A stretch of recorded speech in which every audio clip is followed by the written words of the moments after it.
that, oh, okay, thank you. All the people. And mood, remember, not the chamber of the ends. Yes, we are from a reading group who read in Spanish weekly, on a weekly basis, and sometimes twice or three times a week. We also read in English sometimes on Sundays. And so we usually have the reading on Thursday at 8. And today we have finished reading The Lord of the Rings in Spanish.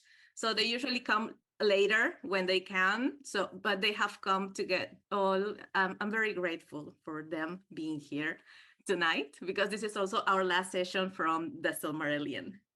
And you guys, I wanted to introduce Chad. Chad is a pro, and he has a beautiful page for which I've sent you the link in other occasions. He has the Chad's Amazing the Silmarillion School or something like that.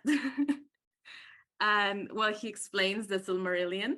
I have to say, Chad, that I only glance it and take a quick look at it, because this has been the first time that I read the Silmarillion in English.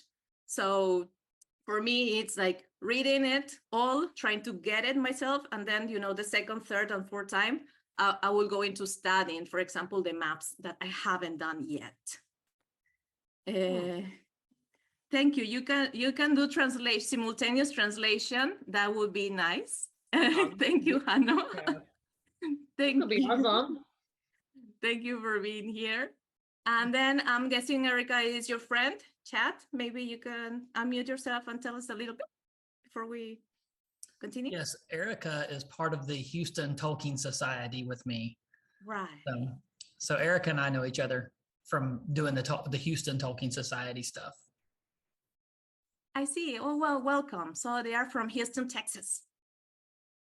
We sometimes get some people from from Iowa. That is a smile that I joined for comments for something like this they are doing on the Lord of the Rings.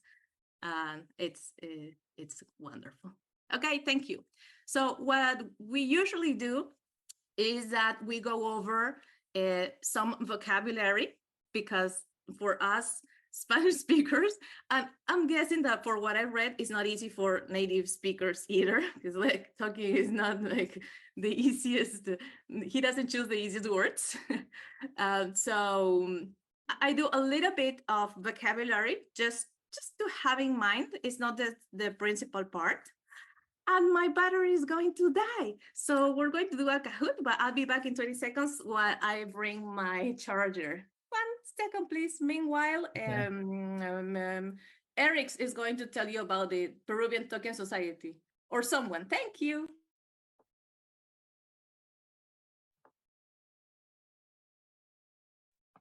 Okay. So. Hello, Fran. Introduce yourself. I can hear you. Who's it? Can hear you. I can't. I can't.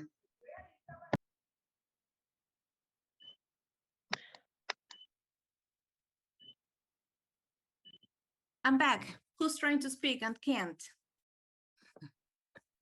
Francisco. All right. Okay, so when I started this, I tried to do my own list of new vocabulary. And so I find myself every month adding words to my new vocabulary list. And many times they are the same words, because Tolkien uses the words he likes constantly. And maybe now that is the end of the book, I finally get some of them. So from the vast list I have, I've chosen some just for fun to start warming up with some vocabulary that you will see in the Silmarillion. If you want to read it or reread it in English, this will be vocabulary that is going to be useful. So I'm going to share the Kahoot. We're gonna do it. Okay, this is from my list, Old English words from Tolkien. because every time I look in the dictionary, is like old use, old fashioned, No. archaic, old and old again, which I have to say, I love. Oh, well, that is that's the link. So I'm going to share my screen so you can see the questions, and you can go to the link to play, or you can use your app. There's also an app, or you can use it from the computer. Wait. Oh, I lost the link. What is it? So how many people here have read the Silmarillion before? That's a very good question. I'm waiting for answers. Oh, I did. In English or in general? In general. And in Spanish, I read it in Spanish. Yeah, in Spanish, like more than once. David Duran, David, he was the president of the Peruvian Tolkien Society, so he knows everything about it. And we actually read the Silmarillion in Spanish last year with a group of the Ents. The Ent. Most of us in Spanish. Yeah, most of us. Oh, and just to clarify, I live around San Antonio, Texas. So most time I only link up with Chad via Zoom. Yeah, so in Texas, there are only 2 Tolkien societies. There's one in Houston and one in Dallas. And in the past 5 years or so, the Houston one has gotten really, really big. And so Sean Marchese of the Prancing Pony podcast is with us. And so like it got kind of popular because of that. We've spoken at Oxenmoot a few years now. So there's people all over that are joining with us, but it's really cool, and it's getting giant. It's like, I don't remember how many people we have now, but we do these meetings. It would be cool if y'all could do this, actually, if y'all could figure out a way to do this. I don't know how far apart all of y'all are, but here in Houston, the people who live in the Houston area, in the Houston Tolkien Society, I think like maybe 40 of us are in Houston. I'm not sure exactly, but every other month we do a Zoom meeting where we pick a topic and everyone chooses what they're going to talk about. And then the other months we actually meet at a Houston, there's a restaurant in downtown Houston that's called the Hobbit Cafe. And so it's got like Lord of the Rings decorations everywhere and stuff. And so we go there every other month also. Plus whenever Corey Olson and Alan and Sean are in town, anytime we're doing any kind of Tolkien-based conference in Houston, we always bring everybody to eat at the Hobbit Cafe. It's pretty cool. The employees don't really know the stories that well. They're just working there, but it is pretty cool to bring Tolkien enthusiasts to that restaurant. Yeah, definitely, absolutely. And this is the one thing that COVID brought, the being online and actually meeting. A few of the people here also attend the Oxenmoot, I think virtually. I haven't personally. I plan to in the future. I feel like I need to know a little bit more because I do get lost. All right. So is everybody here in Kahoot? Adriana said we should wait. No. Yes. Adriana is here. She's handed. Yes, I'm in. Is Mirimbokuile here also? Yes. Tony, Jose. Can you hear me now? Yes. Yeah, we can. No. Yay! You don't play, Javier? Okay. I don't know if Chad and Erica are going to be here. Delicious, Marco. I don't think it's fair for me to be. I'm eating too. It is. If it's a contest, I don't think I need to be. But the prize is just a virtual hack from me, so you don't have to worry about it. Okay. Okay. Yay! Oh no, I spoiled the prize. I want a hug from you. Either way, I don't care if I All right, lose or all win. right, you got it. Okay. Okay. Barrel Rider. Barrel Rider. Amor. Adra.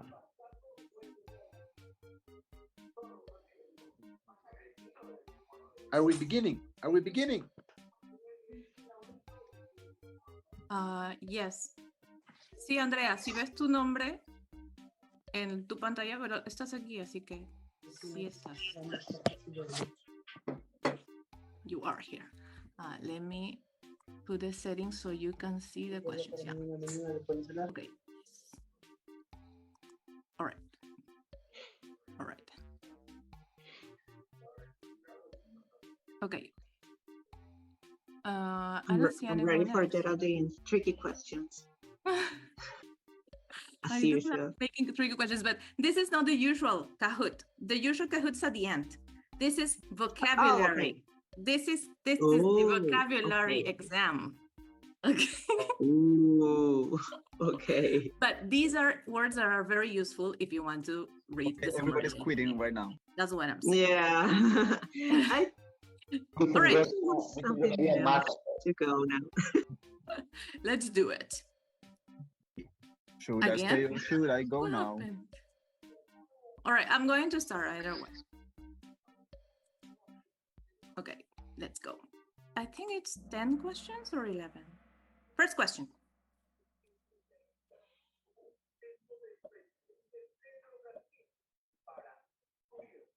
True or false? Does thenceforth mean starting from that time? This is a word that Tolkien likes to use. Thenceforth. Sounds very cool, I guess. Thenceforth.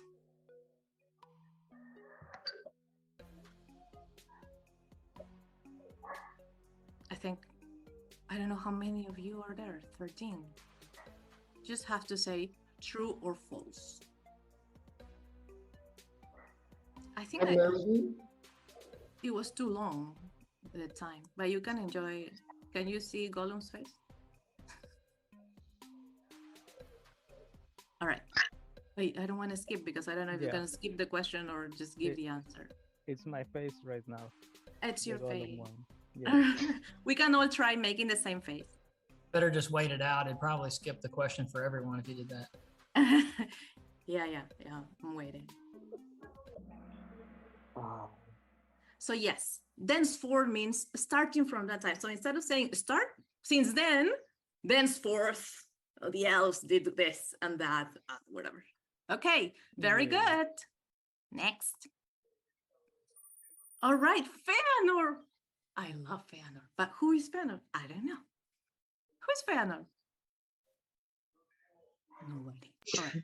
I'm not allowed to say bad words here. Which word or phrase matches the definition?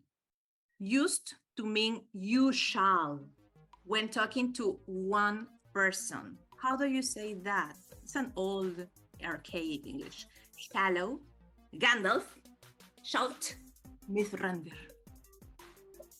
So you learn and you have fun. I hope.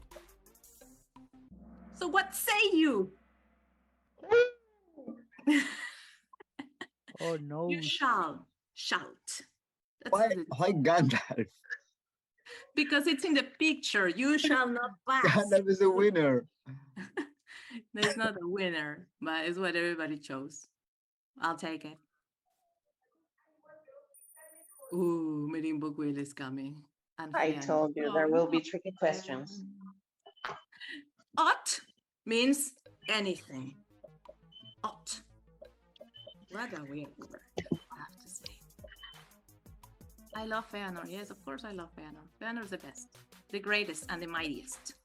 We all love Feanor in our heart. Indeed. Yeah, I'll take that.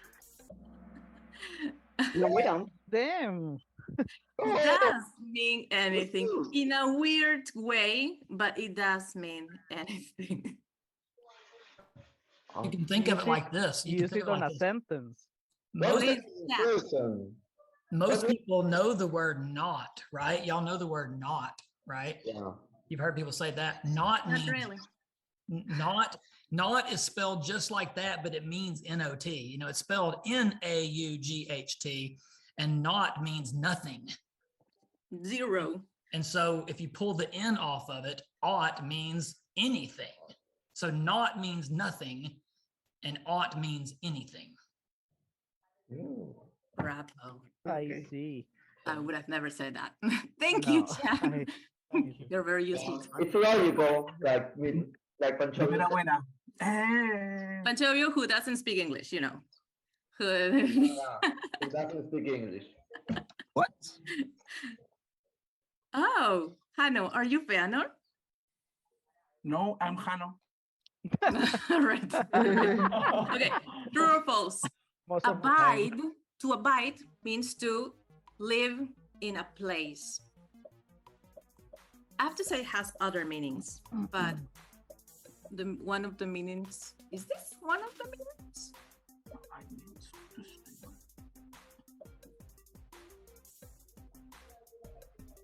Your questions are really tricky, you know that, isn't it? Look at the answers. Guys, when I tell you true false, I'm trying to teach you. Abide means to stay or live in a place. So yeah, most of the time. He's really enjoying this. Oh yeah. Yeah. To abide, to dwell, to live. Next. We're gonna go next because we can spend here all night. Oh, the barrier rider. He speaks English very well too. This Kahoot is very raro. In it. Oh, 14 questions. Okay, we're gonna go faster. Which one is a word meaning yours used when talking to one person? This is a word. These are words that you will find mostly in Ainu Indale, and I never remember the second book. I think I know this. Vala cuenta. And Vala Cuenta, because the Valar and you know the Cats and the Maya, and they speak like Old English more how can I say, more solemnly or things like that. So thine, and thy will be your, and thine will be yours. But that's not everyday English. That's old one. Bible English, if you want. If I'm mistaken, chat, you correct me. Okay. You're correct. It is very old words. All of these words are pre-1500. Pre-1500, can you imagine? Which word phrase matches the definition? To or towards that place. That Tolkien loves to use, and I never know what he means. And I always have to go back to the dictionary because it's like, what are you saying with this word? So we have thou, brethren, thither, and ye, I think. I like that though. Looks yummy. Yeah, he's going towards, you know, vocabulary. Thither. You will see it in Tolkien. And now you will say, oh, I saw that word. No, you won't necessarily remember it, but you'll know that you saw it. Oh, Kim, congratulations. There's a bunch of English-speaking people that would get these wrong, by the way. Thank you. A bunch of English-speaking people. Tolkien taught me this word. Which word or phrase matches the definition of clothing as a noun? He also likes using it a lot. And here, I had fun with this one as usual. Raiment, rings of power.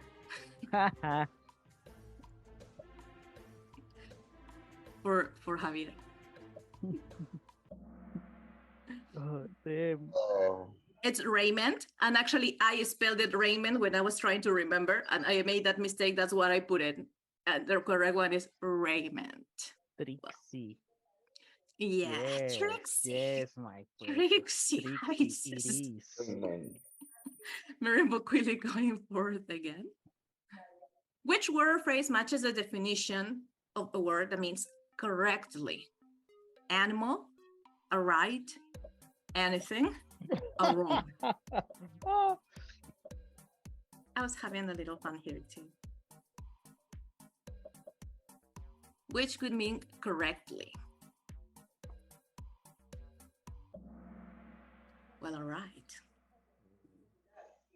like you might guess, but sometimes you don't know, so I have to check with the dictionary. Okay, yes. All right. And Dinia is third place. I don't know who Dinia is, but congrats. Of all use, which word means has? Hath? To nourish? Sorry, that was a joke of mine because the net is, you know, English, Spanish for hat. Tener. Hat and hat. Ternation.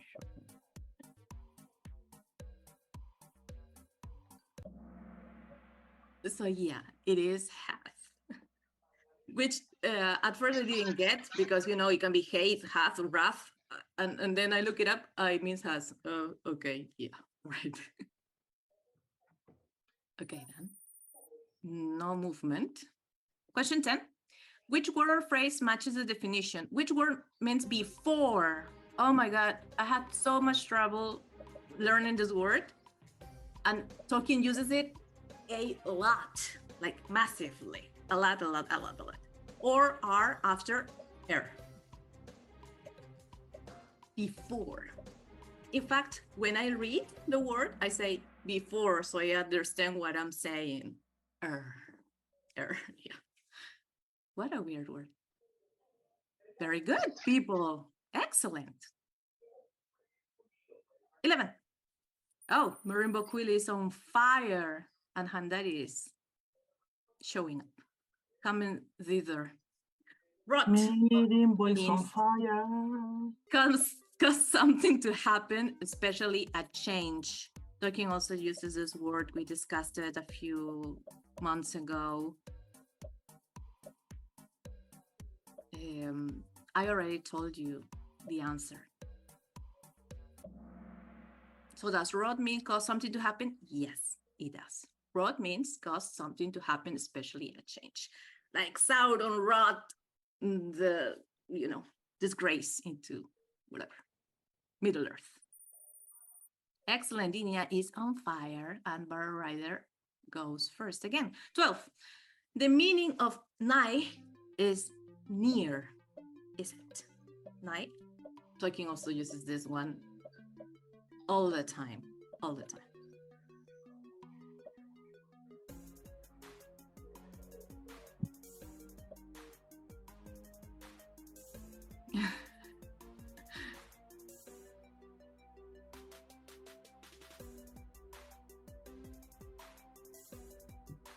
So, of course, yes, nigh is near. Wait, of course, because this is a trick I do, but not because we normally know it. Oh, and Handari comes close, and we have one more question. Or two more. No, two more. Which word means to or towards somebody or something?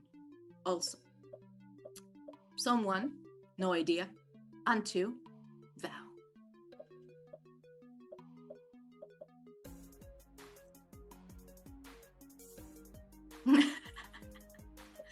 Yes, most of them are true. I don't know if one is false, but most of them are true. Because I'm not trying to trick you. I'm not trying to rob you. I'm trying to help you. Unto. Like you go to something, unto something. And thou means you. Last one. Oh, look, Marco is showing up. Which word or phrase matches the definition to listen to somebody or something? This is from the Ainu Lindale, most of all. Hearken, taken, raiment, hard, which means to listen to somebody or something. Hearken, fellows. Yeah, Tolkien uses that word a lot. So again, all of these words are not easy words, as Chad also mentioned. They are all words, Tolkien words, all use literary words that we won't see every day, but will be very helpful reading Tolkien and that he uses a lot. Mirimbokuile third place, and that is second place, and first place, I think it's going to be Jonathan Barrel Rider. Congratulations. Bravo, bravo. Congratulations, Well Virginia. Here is your prize. Thank you. That's a cool hug. Well done, guys. Yes. Very well done. All right, then. So that was a warming up, because now it's the interesting part when we comment and read our favorite quotes from the last two chapters of the Quenta Silmarillion. I have to say that I loved the end. I mean, these last two chapters of the Quenta Silmarillion, the book inside, because the Silmarillion has the Ainuindale, the Bala Cuenta, then the Quenta Silmarillion that has 24 chapters, and then the Akalabe, okay, and the Rings of Power. So this story of the Silmarillion ends with the last two chapters are the Fall of Gondolin, which is way too short for what the Fall of Gondolin is, and then the last chapter, which is Of the Voyage of Earendil and the Reward of Wrath. Exactly. What a name. The Voyage of Earendil and the Reward of Wrath. I loved that chapter. But before going there, we're going to talk about the Fall of Gondolin. I must say that we read the Fall of Gondolin, the book in Spanish, I think last year. So I loved it. I love the different twists, the different versions, the details. So here I felt that there was so much missing, but it's a great, it's a great story. And so you can tell if you have your quotes, you can put it in the chat so we can read our favorite quotes in order, because I understand that maybe not everybody is prepared for this. I know that most of you are making me company. Thank you very much.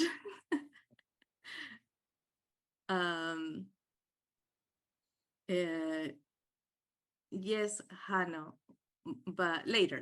Now let's tell me if you have a favorite quote for chapter 23, The Fall of Gondolin. Does anyone have a favorite quote? Or part of the chapter that wants to read? If not, I can start. You can start. Okay, Jonathan. Yeah, it so happens I want to give you oh, thank you, Javier. Oh, that was very interesting. Yeah, you can raise your hand also, and we can. Okay, then Javier, you read, and then I'll read, and if anyone else wants to read, you can let us know. If you have the text, you can put it in the chat. If not, as you say it, I'll try to put it also. Thank you, Javier. You can start. Oh, okay. So I actually love this chapter of the Fall of Gondolin, even if it is really short. And same with the Voyage of Arendil. But I have a part that always stuck in my it stuck forever in my mind. And it's this quote after Tuor finally arrives into Gondolin and meets all the people. So, and this is what is told. And Tuor remained in Gondolin, for its bliss and its beauty and the wisdom of its people held him enthralled. And he became mighty in stature and in mind, and learned deeply the lord of the exiled elves. Then the heart of Idril was turned to him, and his to her, and Meglin's secret hatred grew ever greater, for he desired above all things to possess her, the only heir of the king of Gondolin. But so high did Tuor stand in the favor of the king, that when he had dwelt there for 7 years, Turgon did not refuse him even the hand of his daughter. For though he would not be his, the bidding of Ulmo, fucking idiot by the way, he perceived that the fate of the Noldor was one with the one whom Ulmo had sent, and he did not forget the words that Huor spoke to him before the host of Gondolin departed from the battle of Number Tears. And then that's basically it. that's it. I really like this paragraph. Yeah, I put it there. And why did it get stuck with you? I mean the whole part of Tur and Idril. It's kind of sad that it's just like this is a completely short version, you know. But nevertheless, I think in this short paragraph you actually get a picture, you know, of the time that Tur spent there, and you can also let your imagination fly with this, you know, and make the idea in your head that you like about how all the things went down, you know. And I don't know, I love Tur and Idril, and I fucking hate Meglin, and I also kind of hate Turgon because he's kind of an idiot. Oh yeah, the F word. No. Oh yeah, sorry. Well, no, but I really hate Turgon, especially this part. You know, he's kind of decent the entire first part of the story. He's actually a pretty decent guy, you know. But like, this is the point where, you know, the whole point of Gondolin was, okay, this is a secret fortress, but yeah, this is not going to last. So, you know, don't get too attached to the thing that you built. And you know, when this human comes and brings the message, yeah, pack the things and pack your things and let's go. But no, turns out that no, it was just we just stand here and that's it. I mean, dude, come on, man. You're supposed to be the wise. That's your nickname, the wise. Come on. He chose to abide there forever. Abide. Abide.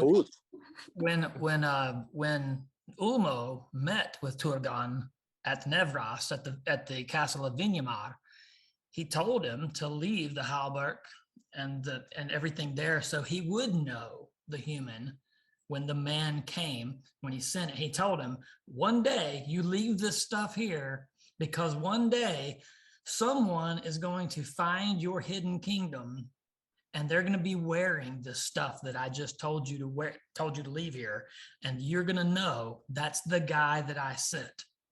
But it's so stupid, you know, because that like it's freaking God telling you, okay, so I'll leave this stuff here. It's gonna be a very specific guide. This is a very specific set of gear. It's a very specific message, you know, and when he comes, grab your things and let's get the hell out of here, you know. He told him, and you could even tell, everyone around could tell by the way he was talking that it was actually Ulmo's words that were coming from. Yeah, because remember the years before then, he had told him, he's talking to Turgon, and he says, "Love not too much the deed of thy hands, and remember that the true hope of the Noldor cometh from the west."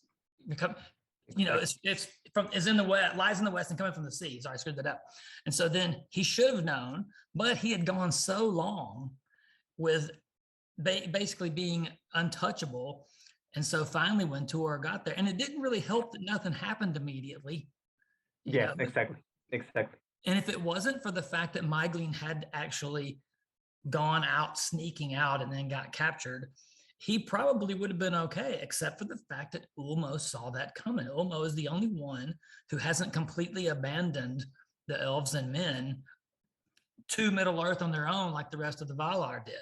So, you know, I don't really hate him like what you say, but I think that he makes a decision that gets a ton of people killed.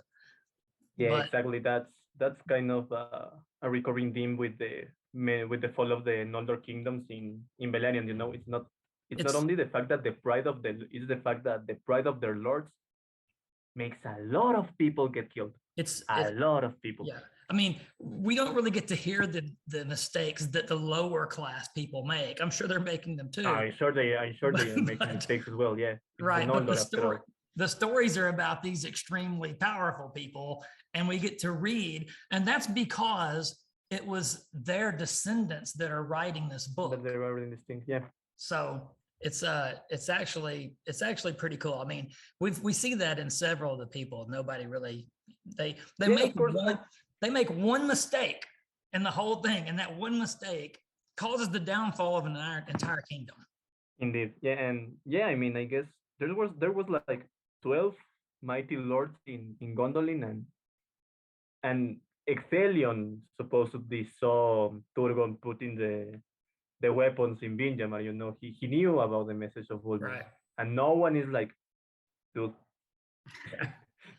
He's like, no more proof do we need? We don't even need Exactly. proof. We don't even need proof. Exactly. I mean, Yeah. freaking God told you when this guy comes. Yeah, that's the Yeah. time for us to leave.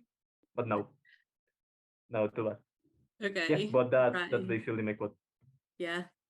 Yeah, it's true. You're both right. Jonathan, do you have a quote? Yeah. You can hear me, right? Yes, we can. Do you have the text?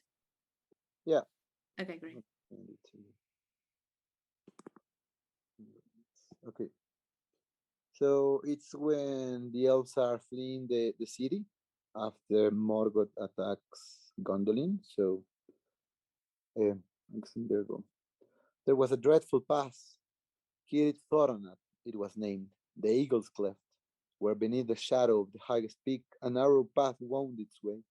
On the right hand, it was walled by a precipice, I think, and on the left, a dreadful fall leapt into emptiness.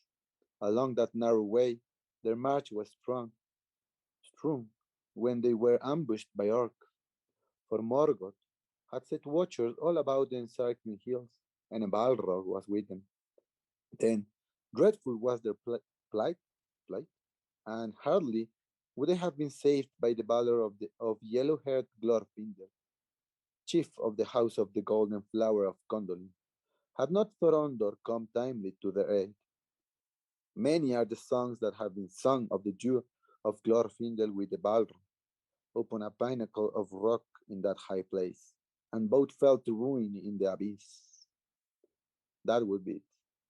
I chose this one because I truly like how Tolkien describes geography.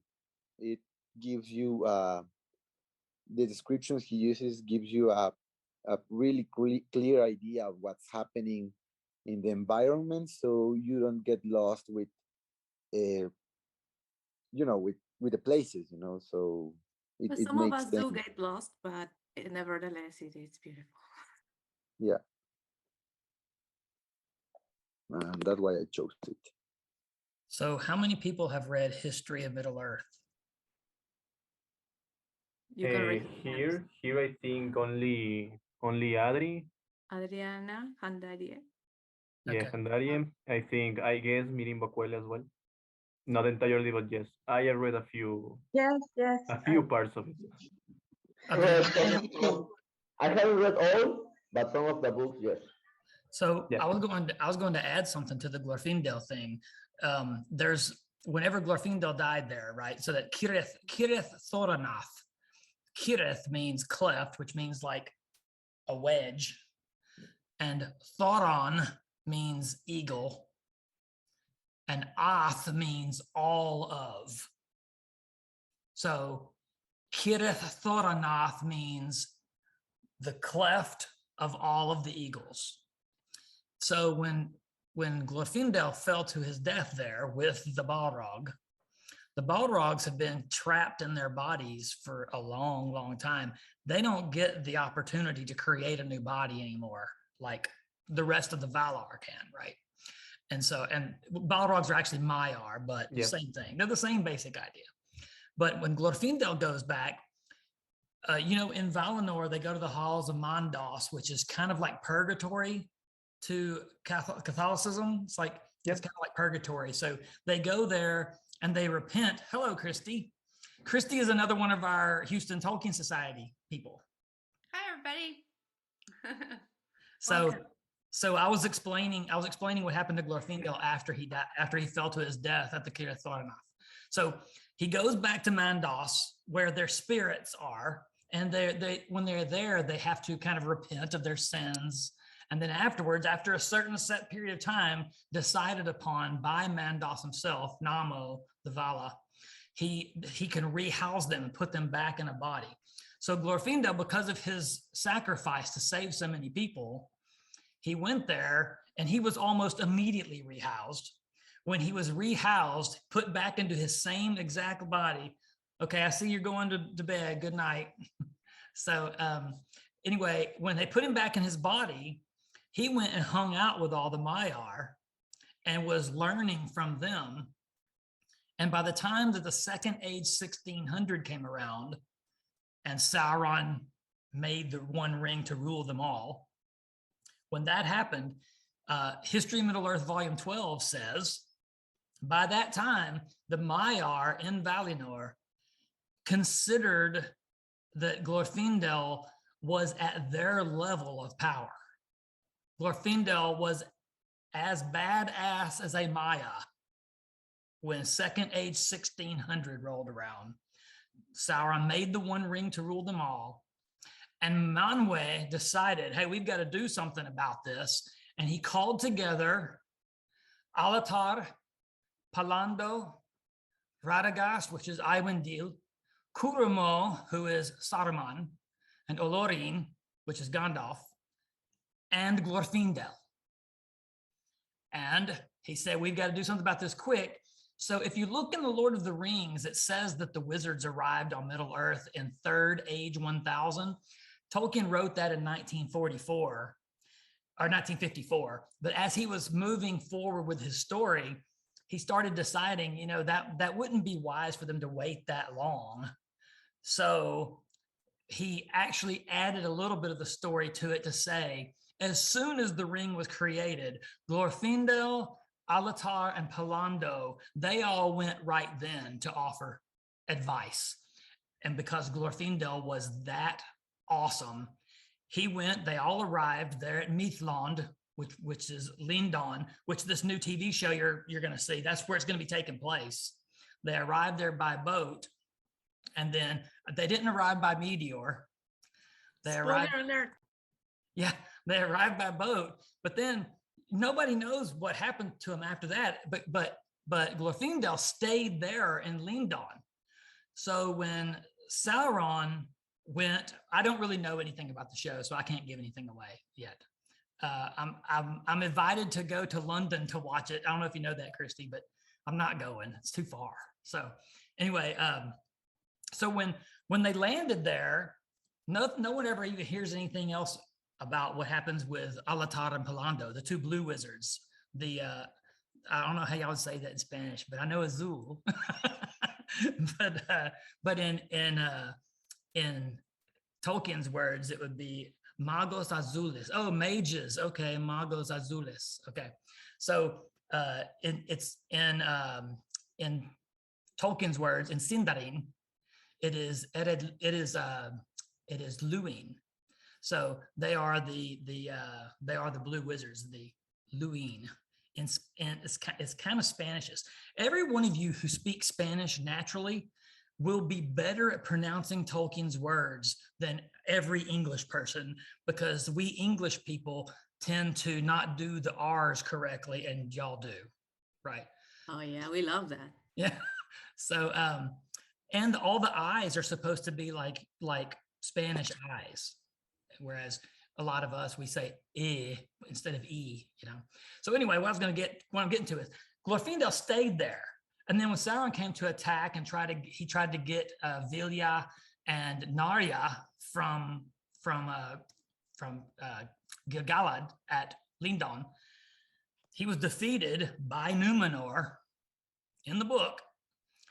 And then Glorfindel went with Elrond to Rivendell, which was going to be the new stronghold of elvish power in Middle Earth. And so Alatar and Palando went east. We never hear from him again. Glorfindel is in Rivendell from right after the defeat of Sauron by the Númenóreans, which was in Second Age 1701, up until the time we see Glorfindel in The Lord of the Rings come and rescue Frodo. You know, he puts Frodo. No, wait, that was Arwen. You're wrong there. Yeah, forgot about that. Yeah, but you know, in I think that was like October 21st of Third Age 3018 that Glorfindel showed up on Osvaloth and threw Frodo on Osvaloth. Noralim Osvaloth. So that's this is When Glorfindel dies right here, what he just read, when he dies right there, he goes back, becomes as powerful as Amaya, and then is sent back to Middle Earth. Oh, wow. Thank you so much for that. Yeah, I was wondering about that meme when Elrond talks about Glorfindel and he talks about how he's dead and he's right there. All right then. Chad, do you have a quote from The Fall of Gondolin? Do you want to share with us? Do I have one, as you asked? Yeah. Let me see. I can look one up while you're talking. I can read mine. So while you're looking for one. So mine is actually the end of the chapter, which is like after the fall, that is disastrous. There's then this. And it is said that in that time, Ulmo came to Valinor out of the deep waters and spoke there to the Valar of the need of the elves. And he called on them to forgive them and rescue them from the overmastering might of Morgoth. And win back the Silmarils, wherein alone now bloomed the light of the days of bliss, when the two trees still shone in Valinor. But Manwë moved not, and of the counsels of his heart, what tale shall tell? The wise have said that the hour was not yet come, and that only one speaking in person for the cause of both elves and men, pleading for pardon under misdeeds and pity under woes, might move the council of the powers.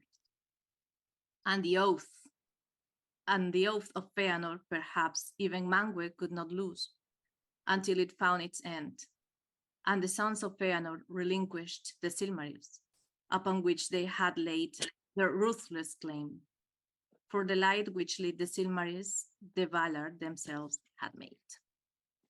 So I really liked it because in the despair of the fall of Gondolin, there's hope, even though, as Chad mentioned before, there's Ulmo who's fighting for men and elves. He even asks the powers to help, but the help is, he's not gonna be hearkened, but he will be, spoiler alert, someone from the next chapter. So I really liked this one. The most important person in the entire Legendarium. Really? Yes. No, that's fair enough. No. This guy from the next chapter, everything is a funnel.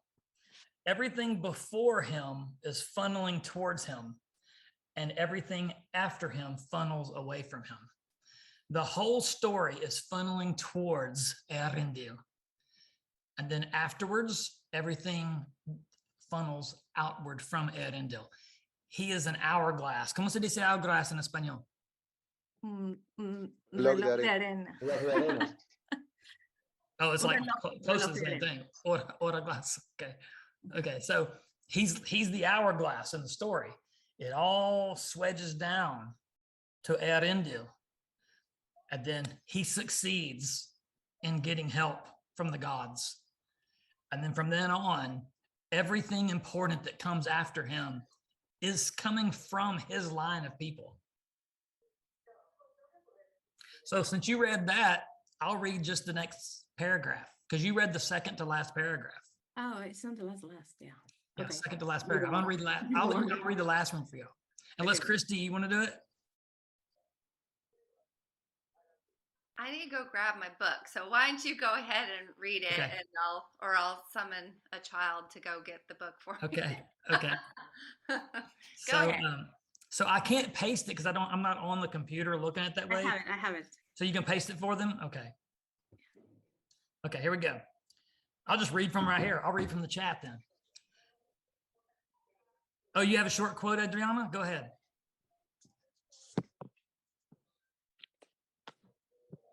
It's Adriana, right? It was the same quote. the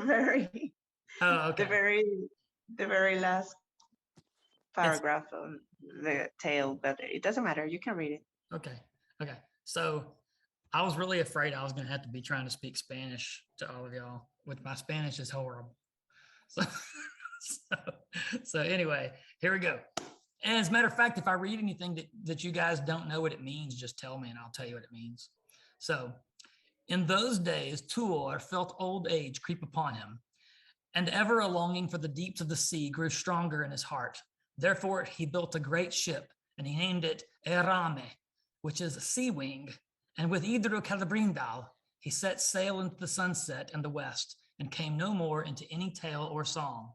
But in after days, it was sung that Tuor alone of mortal men was numbered among the elder race, and was joined with the Noldor, whom he loved, and his fate is sundered from the fate of men. Sundered? Sundered means separated. Separated, yeah. Okay. So at the end of the day, he's like still alive. He's like an elf, immortal. Yeah, it's a legend. Nobody really knows. It's right. It's a rumor. Yeah. But then his son asks why my father can go and be alive, be still alive like elves. So he kind of was alive. So he was like an elf. Yeah, it's not really known. It's one of those things where they, eventually they're going to know. Some say. Yes, yeah. The some say thing is big because what you have to kind of assume is that Tolkien says some say, and you take it as being true. But never. There are some times when you know that some of the things that the some say, they contradict each other. So you'll read one some say, and a different some say can't be true if the other one is. So sometimes you can tell that there's a few times that he put these things in there where the some says of two different authors. These two authors have contradicting opinions. I love it because it stays open and nobody can win when there's an argument. Exactly. I love that. Exactly. I must say. All right, so that was yours, Adri. No. What was that, David? I'm guessing Glorfindel knows. Glorfindel knows. Glorfindel must know. If I guess, right? Yeah. After that the first age ended and peace came and Numenor was built by the Balars and everything, I'm guessing that if Tuor was in this magic islands or something, right, the Balars must wake him up and took him with them to the to Teleresia or something, and Glorfindel should know and probably told Elrond what happened with his grandfather. Glorfindel is too busy smoking weed in Rivendell to do something useful. Glorfindel told Elrond. Glorfindel is a super badass. He's crazy. First age. Because in the first age. In the first we had that conversation yesterday in the group. We had this conversation in the end moon, but Glorfindel in the third age is something quite different from first age. Yeah. So more like Glorfindel in the Lord of the Rings, in the main narrative of the Lord of the Rings. Yeah. Because even in the appendix he actually does something. Yeah. But that's a different story. It's who's telling the story, not necessarily. Yeah, but going back to Tuor, I'm guessing obviously the wizards know because they are part of the Valar's Council or something. Yeah. But Glorfindel should know as well. Yeah. So we can look for him, kidnap him, and make him speak. I think that Erindil showed up over there in 545, something like that. First age 545 or something, somewhere close to there. And so Glorfindel would have already been there. Yeah. I think he would have probably been there 520-ish, something like that, because so then he would have been over there, and then he was there for like another 1,600 years. So somebody had to have seen the guy, right? I mean, even later on in the Akalabes,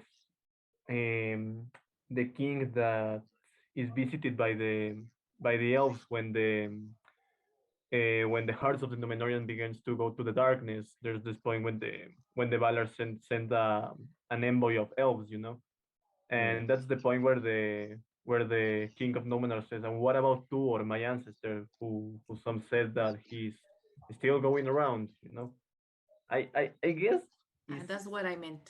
yeah, it's kind of a bug, you know, because I guess the Numenorians heard that from the elves of Eressëa. So yeah, I'm guessing they must have heard something. You know, they after all, Elwing was very respected by the Teleri, right? Because she was from the blood of Thingol and all of that. She was kind of a Princess. king with the ruling class of the Teleri. So yeah, I guess it's kind of a kind of a fact that Tuor is still alive. I guess we can say for sure, but I think it's pretty sure that he's still alive. Yeah, it's it's not verifiable until you go there. Yeah, exactly. Well, that would be something, wouldn't it? All right, then. So that was the first chapter, and it was short. So we go with the next. I already said that this was my favorite because in all that happens in the Silmarillion, you kind of get lost, or at least I did. Well, there's war and there's these people and the oath or whatever, and there's movement, and I lost of sight the Silmarillion, right? Which actually get to an end beautifully. That makes me want to read again. Of course, I was saying that to Amrud earlier. I finished it. I just want to start again so I can understand what happened in the end. Because when I was reading the beginning, I remember reading and sharing with you guys. Because then the treason in the second chapter, I think they were talking about the treason of Maegling, and like that happens too, like so far away, so later away. But then this chapter really ends everything so beautifully and nicely. I really enjoyed it. So if you have quotes, I'll be happy to read them. Yeah, I think I have a quote. All right then. So this is, I mean, this part, Yes. the last, I mean, from chapter what 19 onwards, the Silmarillion just gets so freaking sad. It's such a depressing reading, and this one continues that trend. So this is when the remaining sons of Feanor decide to attack the havens of the Fala of the Syrian, yeah, of Syrian, yeah. So this is it. Too late, the ships of Círdan and Gil-galad, the High King, came hasting to the aid of the elves of Sirion, and Elwing was gone, and her sons. Then such few of the people as did not perish in the assault joined themselves to Gil-galad, and went with him to Valar. And they told that Elros and Elrond were taken captive, but Elwing, with the Silmaril upon her breast, had cast herself into the sea. Thus Maedhros and Maglor gained not the jewel, but it was not lost, for Ulmo bore up Elwing out of the waves, and he gave her the likeness of a white bird, and upon her breast there shone as a star the Silmaril, as she flew over the water to seek Eärendil, her beloved. It's it's such a beautiful part, and first is really sad, you know, because yet again the course of Mandos is doing its thing, right? So the Silmaril, I mean the tale of Beren and Luthien is beautiful, not but at the end of the day the possession of the Silmaril ended up ruining a lot of people, and Doriath to begin with, of course. And now the last refuge of both men and elves in Beleriand. And this is this is really freaking horrible because the pretty much the last three realms of Beleriand fall without Morgoth even moving a finger. He doesn't even Because need he had to already move a done the finger damage. to destroy. yeah, exactly. And this one, probably the most of the people that live in the haven of Syrian are either wounded elves, women, children, outlaws, former outlaws of men, and now these guys are attacking them again, and it's again a surprise. Yet again, a whole ton of people die, and at the end of the day, it's for nothing. And what I really like is that even though I think Elwing at this point should have realized that yeah, having the Silmaril is not that good of a thing. But nevertheless, this is her big FU to the Sons of Feanor. You're not gonna have this thing. You're not gonna have these things, and she prefers to. I mean, I guess she thought that Elrond and Elros were dead at that point. I mean, her brothers were also children, and they were abandoned in the forest to starve and death and die there. Freaking horrible. So I guess she thought that Elrond and Elros had the same fate basically. So yeah, at the end of the day, she's just like, no, I'm not gonna give you the pleasure of coming here and killing my people and killing my children and gaining the Silmaril. No, screw you. It's crazy.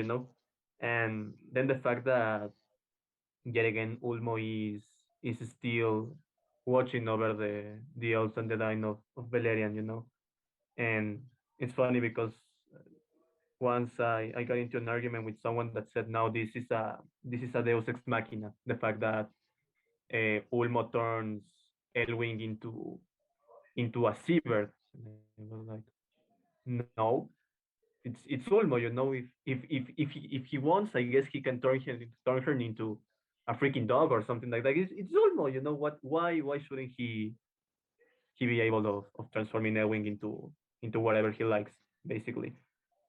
So yeah, this part I've seen many art pieces that represent Elwing as the flight of Elwing, to say it in a way, and it's one of those pictures that I have very clearly in my mind that really stuck with me.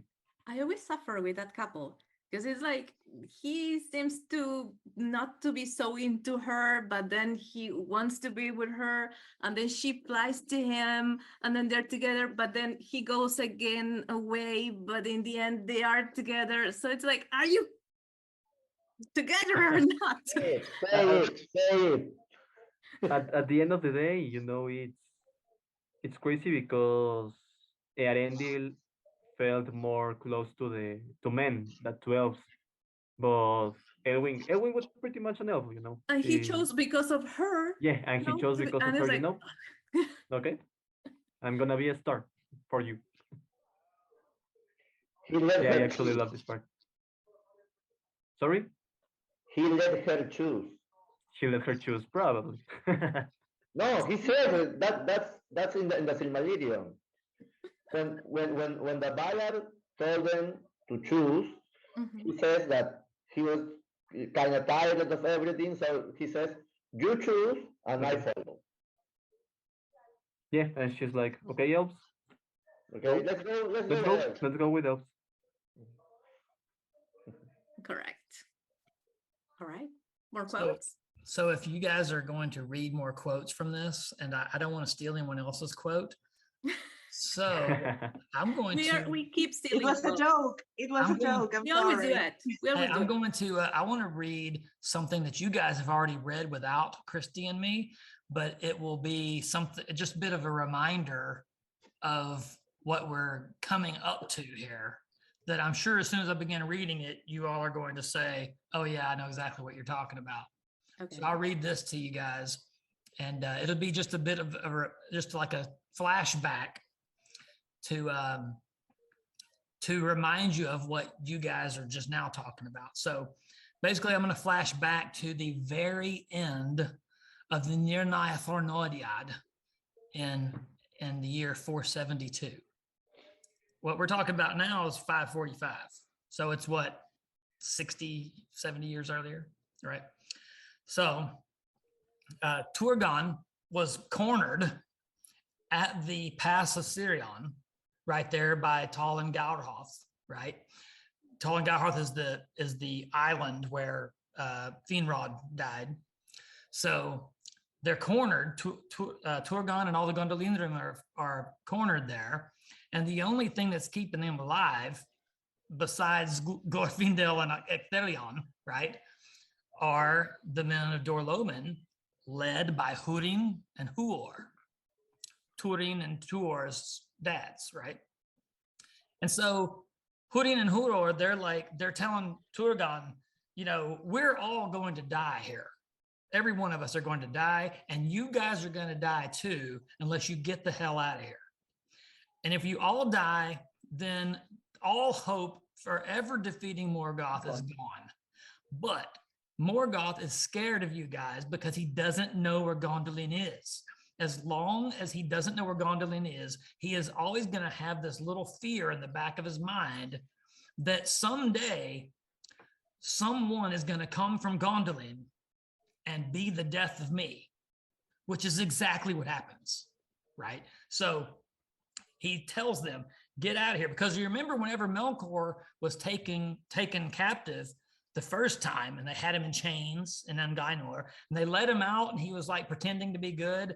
Even then, it said that when he would pass Turgon, he always had an uneasy feeling that this guy is going to be the death of me in Valinor.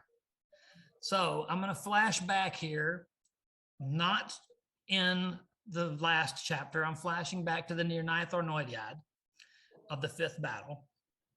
And I'm going to read what Húrin and Huor were saying to Turgon, trying to convince him to get back to Gondolin. That way we have a fighting chance in the future, even though we're all going to die. So Huor is the one talking here. Huor is Tuor's dad, who is Eärendil's dad. So, but Turgon answered, not long now can Gondolin be hidden, and being discovered, it must fall.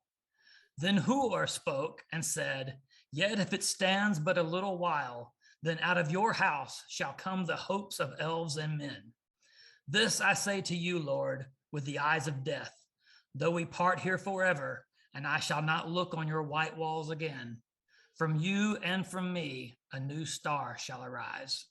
Farewell. And then shortly thereafter, Huor is shot in the head with an arrow. And then Húrin fights by himself and screams, Aurén Tuleva, which means day shall come again, killing the guards of Gothmog, 70 different guards. And then he's taken captive. But the thing I wanted to point out is that from you and from me, a new star shall arise. This is figuratively exactly and literally. Yeah, exactly. And we can say literally, yes. Correctly. That's a beautiful piece of foreshadowing right there. Wonderful as usual. You were saying, Chad, before that Tolkien is a spoiler, and I hate spoilers, but Tolkien does it in a way that doesn't spoil the best parts, right? There's like the fall of Gondolin, okay, the death of whoever, but then you have to read the story because you know he's gonna tell it in a way that you will want to read it, even though you know the end. Yeah. Only in that case, spoilers I accept. Not. I mean, the word Akalabeth means the downfallen. Well, no, I mean chapter what is it? 19 of the ruin of Beleriand and the fall of Fingolfin. Yeah. I wonder what will happen in this chapter. Okay, more quotes, people. Adri, Jonathan, maybe. No, I don't have any quote. I have two. I don't know which one. Okay. And one was about Eärendil, so I'm not gonna read that. I'm gonna read this other that I really like because I enjoy. I always enjoy the way Tolkien describes Morgoth and his hatred and the wrath and how he hates everybody. And well, this is one of those. It says, yet it is said that Morgoth look not for the assault that came upon him from the west. For so great was his pride become that he deemed that none would ever again come with open war against him. Moreover, he thought that he had forever estranged the Noldor from the lords of the west, and in that content, in their blissful realm, the Valar would heed no more his kingdom in the war without. For particularly this, to him that is pitiless, the deeds of pity are ever strange and beyond reckoning. I love it. I love it. It's like, how can they always deceive it? Because he will never think, well. And that is actually a theme in all of his words, that both Yes, pity is the key word.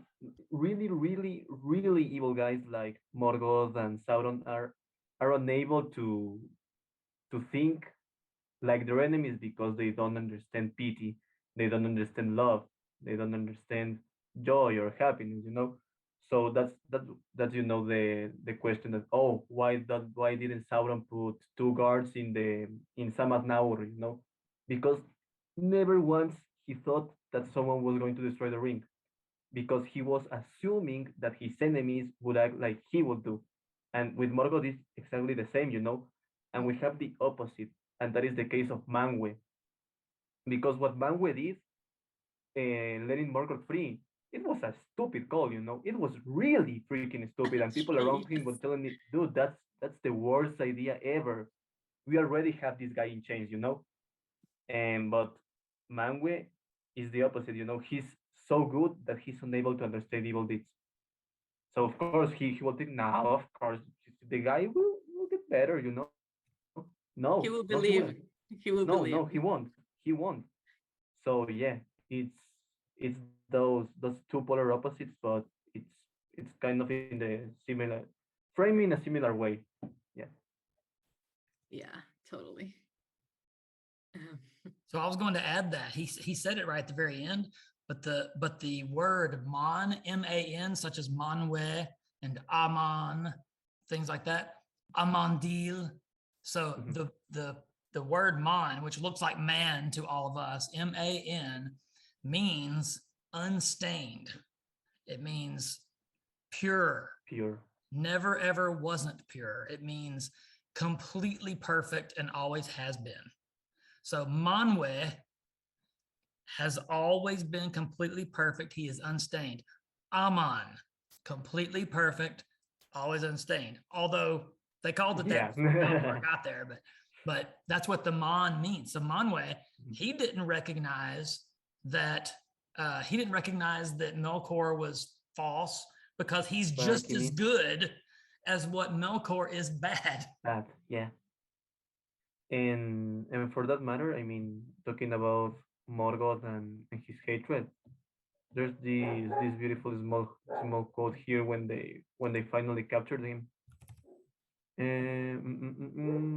For the own, we answer the right word to their father. Feanor, okay, it's over here. So one more thing that you brought up that this is a perfect opportunity. This has nothing to do with this, but you brought up something, and I have the opportunity to tell a whole bunch of people in Peru something that a lot of people don't know. And just because of what he was saying, it made me think of this. So the whole thing where you said that Sauron didn't guard the Samath Naur, the hole to get into the cave to destroy, because he didn't think anyone would ever try to do it. That's true. He didn't ever think anybody would try to do it. But Tolkien actually said in some private letters, letter 131 to Milton Waldman and letter 182 to Michael Straight, Tolkien actually said no one could destroy the ring. Oh, yeah, that's the other thing. It's impossible to destroy. It's impossible, yep. Including for Sauron. The only character in the entire story who could destroy the ring was Eru. Yeah. There was no one on Earth who could have destroyed the ring.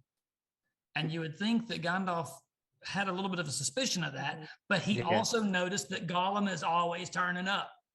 And so he started thinking, I'm going to do what's right. I'm going to do what I believe Eru wants me to do, and I'm going to have faith. Estelle means faith in a higher power. I'm going to have faith that by me doing exactly what, they couldn't willingly destroy the ring. Yeah, so I'm going to have faith that what I do is going to put us into a position where this is going to work. He knew that no one could do it. So Frodo couldn't even throw it in the fireplace. In the fire, now we're gonna get him to go throw it in the volcano. It's not happening. Exactly. But he also noticed that when they opened the door to Moria, and there's Gollum again, Gollum who's starving to death right inside those doors. He's got to see, he knew he was there. He's like, okay, this Gollum character is showing up all the time. So something's going on that we don't understand because we are not Eru. So something's going on that we don't see, but there's something to do with this Gollum character here. And if you think about it, Gollum, what is Gollum thinking? Gollum knows that Baggins stole the ring. He's been looking for him forever, for 77 years now. And he just got captured over in Mordor, freed. He thought he escaped. He was captured by Aragorn right past the Dead Marshes, brought up there, taken prisoner, Thranduil's halls. He's put in a cell there. They let him out to play. He escapes into Moria, and then he gets to the dead end on the other end of Moria, on the west side of Moria, to the Holland Gate. And lo and behold, the doors open up. When the doors open up, there's Gandalf, who just questioned him at Thranduil's halls. There's Thranduil's son. There's Aragorn, the guy who captured him. And there's 4 hobbits. And one of them, they're calling Baggins. So Gollum must be thinking something's going on this way too. So it's really neat the way it's woven together very well, and it's woven together in a way that's not so obvious. And doing it, I was saying before, is the pity, the key word. It is pity what makes Gollum stay alive. When characters don't know what to do or what to believe, it's pity what moves them to know that they are right. I think it was also Faramir that said it when he was looking at Boromir, and he didn't know if it was from the enemy, but no, it wasn't, because he felt pity. So it was real, for real, because that's what moves the good deeds, hopeless as they are, but it's what it moves them. Yes. I didn't realize people were from all over. I thought everybody here was Peru. So no, wow, we are from all over Latin America. We're talking to a bunch of different countries right now. Yep. Yeah.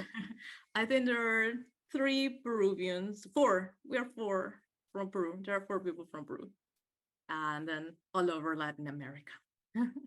Okay, I have a quote. Okay, great. 2 from Ecuador. Javi and Jonathan. Let me copy this.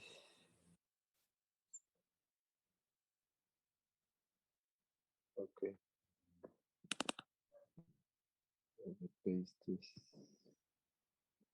There are 2 Christies on here, apparently.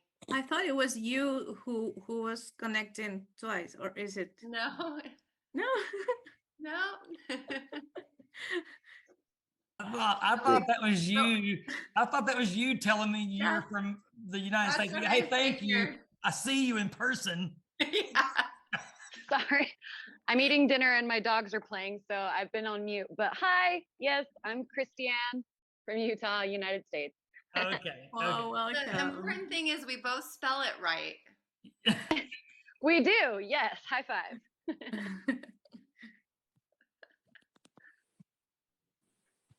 Okay, can I read? There's the quote. Sure. Okay, then the sun rose, and the host of the Valar prevailed, and well-nigh all the dragons were destroyed, and all the pits of Morgoth were broken and unroofed, and the might of the Valar descended into the depths of the earth. There Morgoth stood at last at bay, and yet unvaliant. He fled into the deepest of his mines, and sued for peace and pardon, but his feet were hewn from under him, and he was hurled upon his face. Then he was bound with the chains Angainor, which he had worn aforetime, and his iron crown they beat into a collar for his neck, and his head was bowed upon his knees. And the two Silmarils which remained to Morgoth were taken from his crown, and they shone on sunlight beneath the sky. And Eowyn took them and guarded them. So much for the Dark Lord of Middle Earth, huh? Exactly. Yeah. That's why I chose it, because he ended up asking for peace and pardon. I mean, it's like, asking for mercy He's a coward, after all. when he wasn't he's a complete coward. merciful at all. When he Yeah. was the Dark Lord.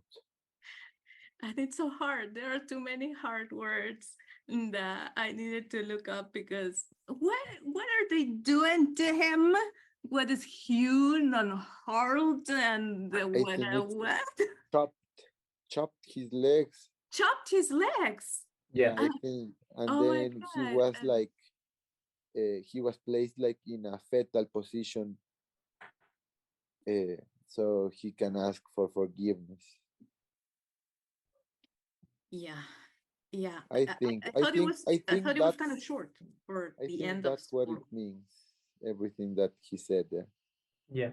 You know he's not dead though. No, he's not dead. No, he's in the like In the void or something. yeah, like in the void, and somewhere around here says like Yeah, the to us, God of night beyond the walls of the world. Yeah, beyond the walls of the Timeless world. void. The timeless void. That's it. yeah, the timeless void. To us, we would call the void like is outside of space. Yeah. It's like space is still part of air, so he's outside of that. Yeah. But It's even outside of there. Or another inside thing, the earth. what's Inside that? It's timeless as well. Yeah. Uh-huh. So the other thing I was going to say Outside though of is space time. space time. Yeah. So Yeah. hewn could mean that they were chopped off, but it could also just mean that that's the way you hit them. Like you can hew, you can Just to make you him can have fall, but not necessarily that. yeah, like for instance, a football player could have his legs hewn out from under him.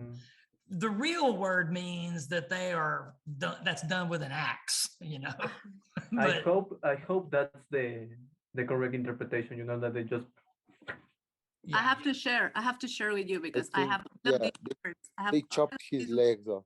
in my words. My words. I can't pass this opportunity. Oh no. I sign out. You mean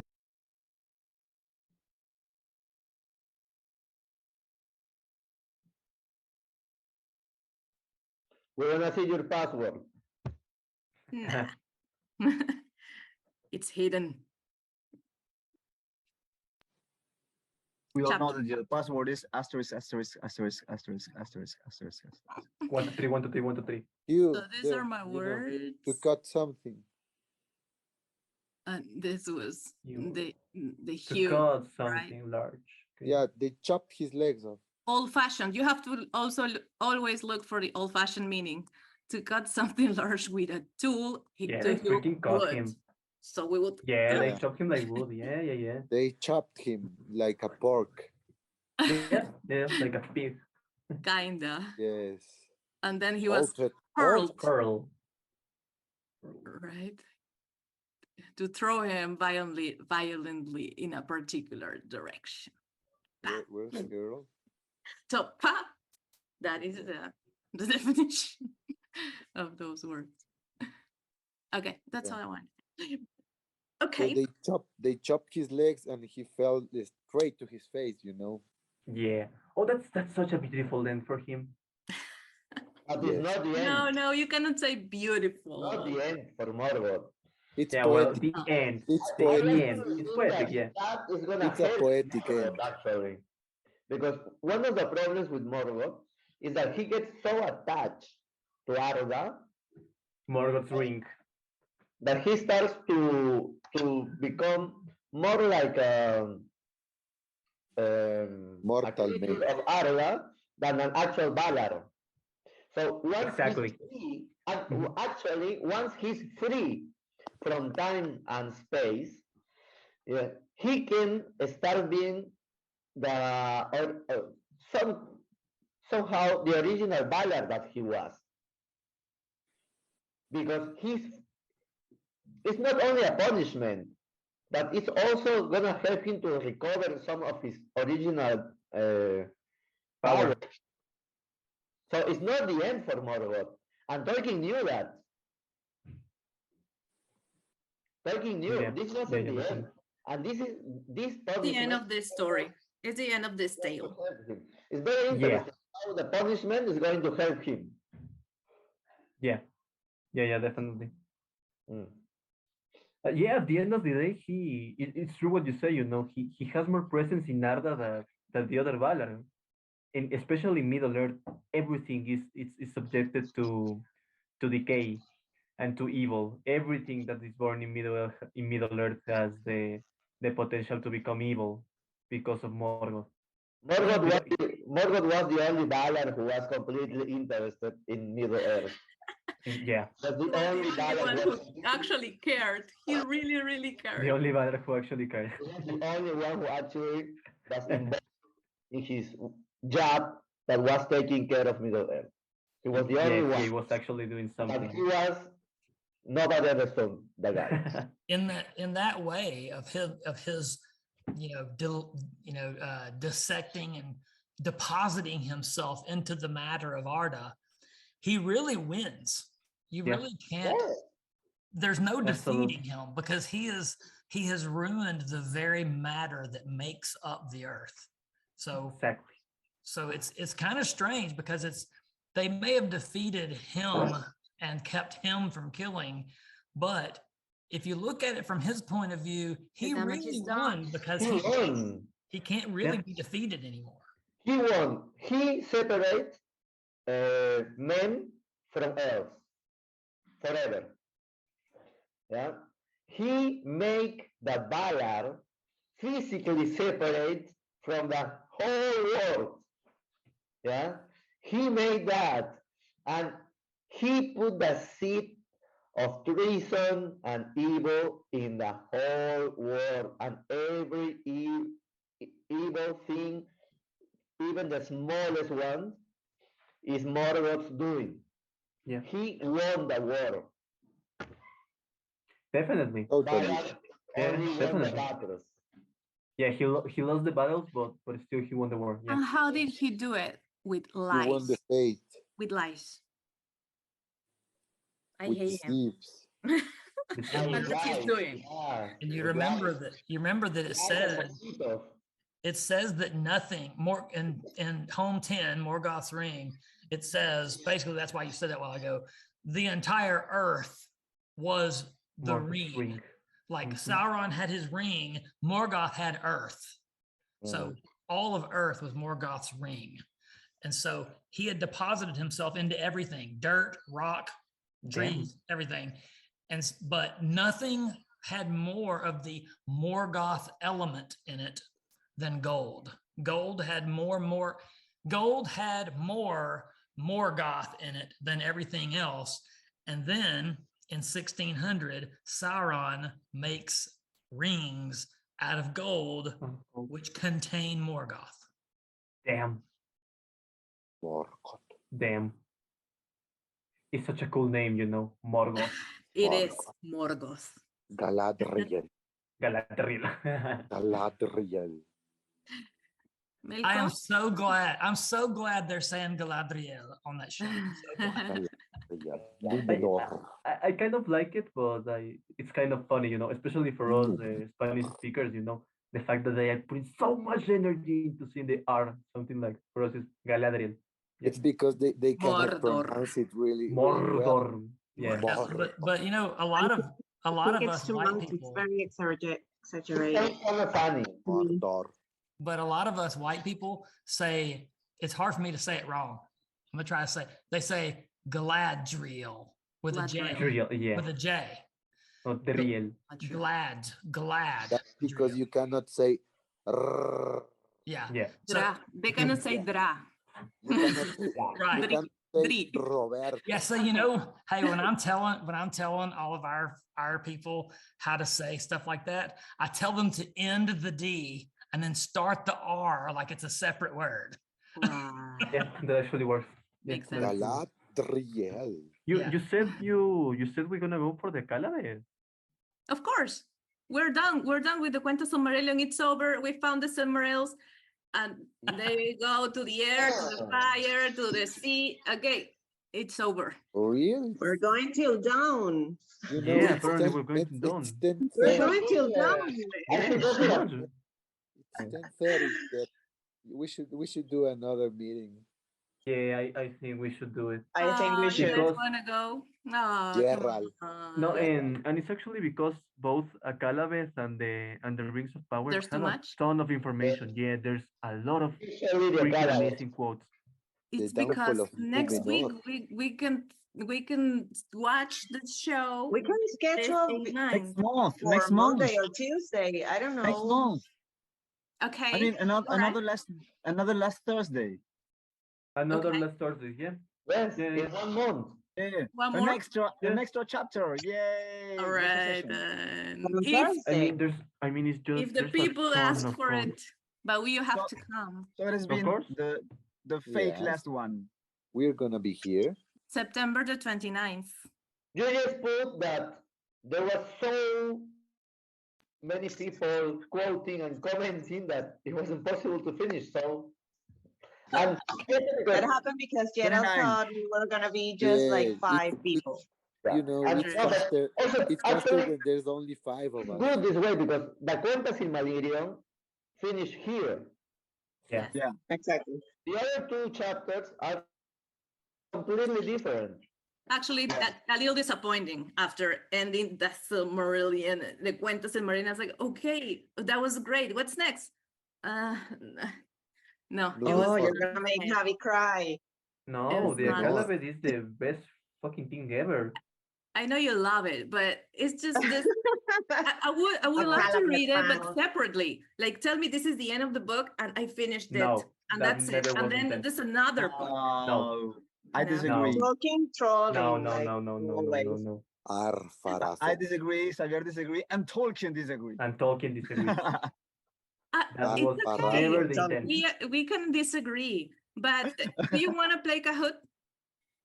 Yay! It's not vocabulary anymore, but you know it does have more questions about the Akalabeth and the Rings of Power than the other 2 We chapters. all read it. We all have read it. It's not like we haven't read it before. Next one. Next Okay. one. All right. So let's do a final. This has fewer questions. The other was 14. This is 13. Whoa. Oh, how many? Many questions. Fewer. Oof. Okay. I want my hug. I want my virtual hug. No, you haven't For won any. everybody. So do you do You haven't another? won. Will you do another? I won the Kahoot last for next session. I Of won. course. I won. Of course, my horse. I won the last one. last Not one was today. The today. last one. And The last one and the was one today. before. I won. But that's not the last one, isn't it? But Eh, like I said, I want another hug. I won one of these one time, right? Or Nobody's getting a hug. two. Nobody's getting a call. Okay. You know, Christy, Texas Christy didn't see this earlier, so this will be pretty cool. She didn't get to see this earlier. No, but this is another one. But I thought this was going to be in the next meeting because this is the Akalabeth and the other one. I agree with him, Larry. Vamos, vamos, Yes, ya. yes. Cry in the cryeria. Sorry, is about what? That would not understand. Shut up, that. Jonathan. That's mean. What'd you say? This Kahoot is about what? It's a, This is Yeah. about mostly about the Akalabeth, I think. It's a joke. Okay, perfect. I could Let's have go. you Let's Gerald, go I could- cry where everyone cries or something like that. where everyone The cries. I cryeria. tried Where to, people I cry. tried to ask Yeah. one. to the crying You're Playing crying holes. hole, I To don't the know. crying For holes. Crying Store. Crying holes. To the Crying crylands. Store. To the crylands. English. That's Of Morgoth. thraldom. Yeah, that's Morgoth at the end cry. of the Silmarillion. In his crying It's in hole. English or in Spanish? It's English. Okay. But Mostly in there are a English, lot yeah. of words that I usually ask about the meaning of the words in Sindari and all of those Marcolavet. Yeah. Great. Numenorian languages and so forth. Adonaic. Barrel And rider. who was Feanor? Oh, there's a Fëanor. No, it's not here. And the mightiest of all. The No, mightiest who was of Feanor in the previous Kahoot? I need to know. the mightiest among the elders. That's who Fëanor was, the mightiest of all. It was Morgoth. Not that thing elves. guy. That's Fingal. That's he. He doesn't guy. Who can be a fan of a follower? Marcolabeth. Marcolavet. I love that. I freaking love that. Marcolavet. Chad, are you coming? You're Elendil. Who is Elendil? I'm Elendil. Oh my God. No, I don't believe that us Americans should do this. We should just watch. No, you should play. No, don't worry. You I should say Americans, play. you know what I mean? United Statesians. Yeah, we are Americans as well. United States. Oh, We are the Americans. Yeah, I realized I did that right as I said it because my No sé sister quién, does Dil. that. No sé quién, Dil. No sé quién del is I don't know deal. I don't know who deal. I don't know who. Gerald, I was going to tell you, if you want, I could help you to make some questions for this for the next time. New No, questions. that's Please. too difficult if you do it. That's Oh, too no, difficult. no, that's enough. It's gonna make really difficult questions. No. No, Javi. No, we don't want that. No, Yo we cuando won't play Morgoth of if you Quenta. do questions. Yeah, The you just Morgoth play. of Kahoot. You just play. Okay, who else is coming? Chad doesn't want to come because he's too American for us. to American for this shit. That's You not know, true. it's about the book. You That's should not join. true. Because if he was To United Statian. Yes, you know. I'm going to ask. I'm going to They don't ask have in fun. what year, because he knows all the years of the trees, the year the first station. Oh, Okay, you know the Valiant years. Damn. let's go. Let's play. Valiant. Question one. Valiant years, yeah. And I put, but it's not the end. Nobody Can knew. vacant. Happy, it's not the end. First question. Faithless session. Turgon Turgon. was Feanor's son, Finarfi's son, Fingwe's son, Fingolfin's son. I put Legolas because there was no picture of any other else. I do not know this. He was blonde. Just pick Fair. one. He's what the son of someone. Like, Someone's I think son. he was Bingwell. Someone's son. No. Who was it? For the record, I do not know this either. Oh, Just when I come read it, on. I take note and I put it, but it's not That's that I easy. remember. You- But I do know who Fingolfin is, and I did understand when Chad said like Tuor and Huor and the song, and I was like, oh yeah, I understand it. That's cool. Thank you, Eru. You have All right, learned. very good. It was Your Fingolfin. tricky questions, Gerald. It's not, is it? Answer. You know what my name in Not a English is tricky Gerald. question. That's a very Gerald. easy question. Why Gerald. didn't answer? Why didn't answer? Who knows? Next. Elendil. Handari, Elendil is win. I forgot next. Next. True or false? Sauron went to Numenor after forging the One Ring. The True. ring. True or false? Or True. true or false? False, pues. True. True o false? Come on. What? The 5 false. people said true and 5 people said false? I put This false. is this is tricky questions. Come on.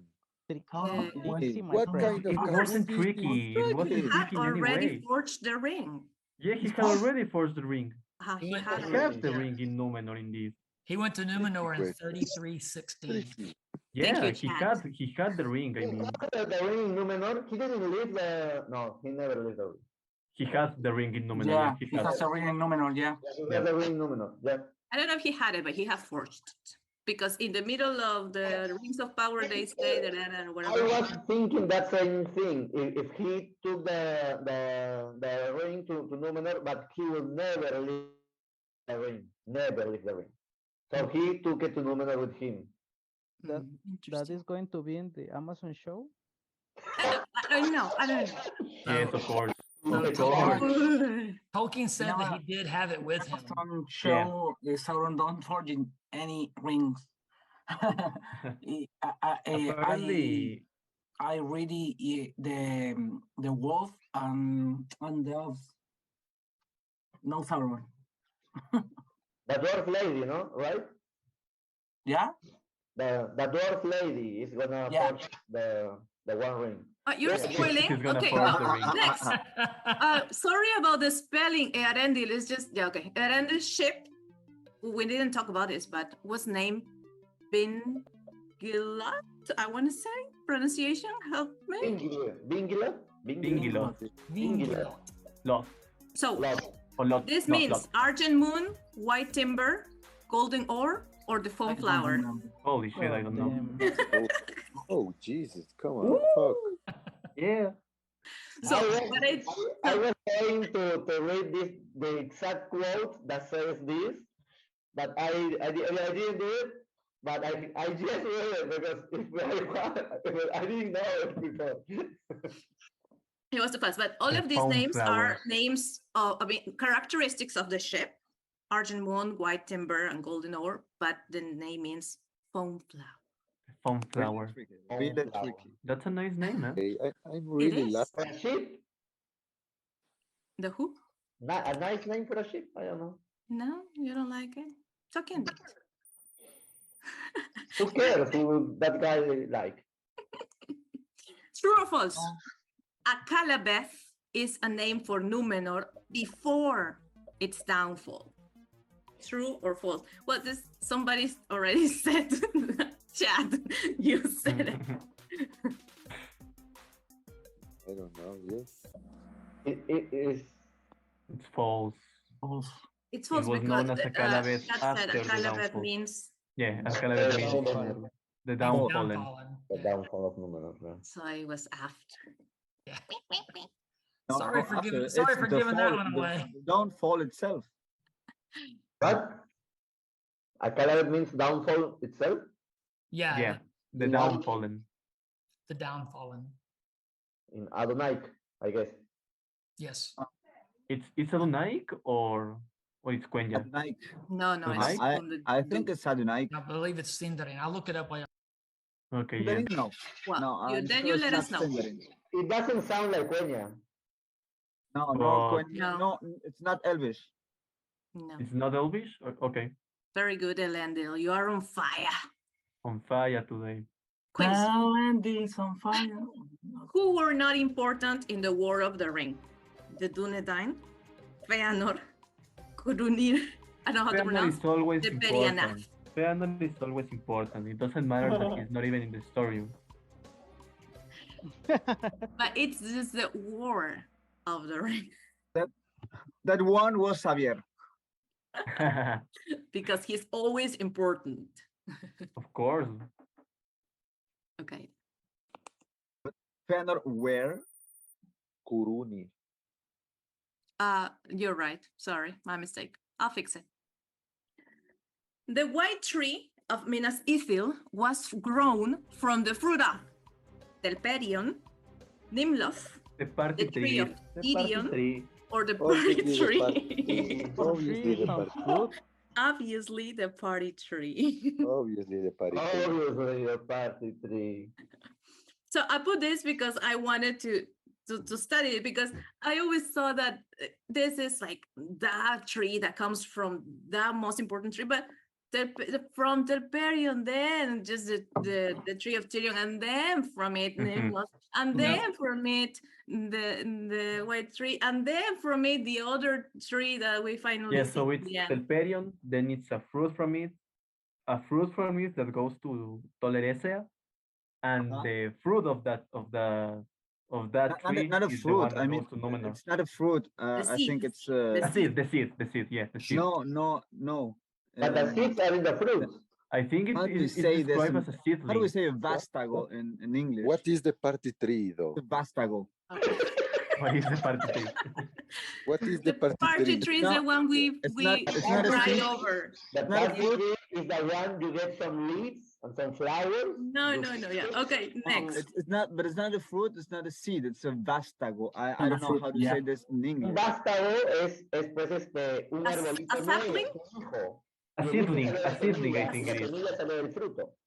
Es un esqueje, como decimos los Un mexicanos. esqueje, es un clon. In English, Calabeth. In English, Oh.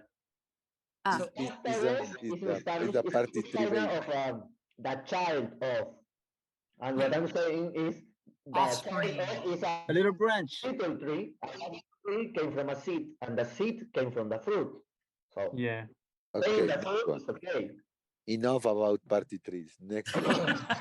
Okay, it's a tree, okay? It's a tree. So I was going to say, Yeah. a Calabeth is Adonaic for she that has fallen, Oh, it's so nice. and Oh. Atalante is the Quenya word for she that has fallen. Wow, that Atalante, that's so subtle. Yeah, that was like, so oh, okay. He or she. He or she or it. She. I mean, not necessarily she. Or necessarily she. In Spanish, It's it's she also, kind of- it's also translated as he or she. she or it. Is she kind of like Isla is a she, right? So Exacto. Isla, Yeah, but I mean the word itself is not has no Next one. gender. I think. No gender.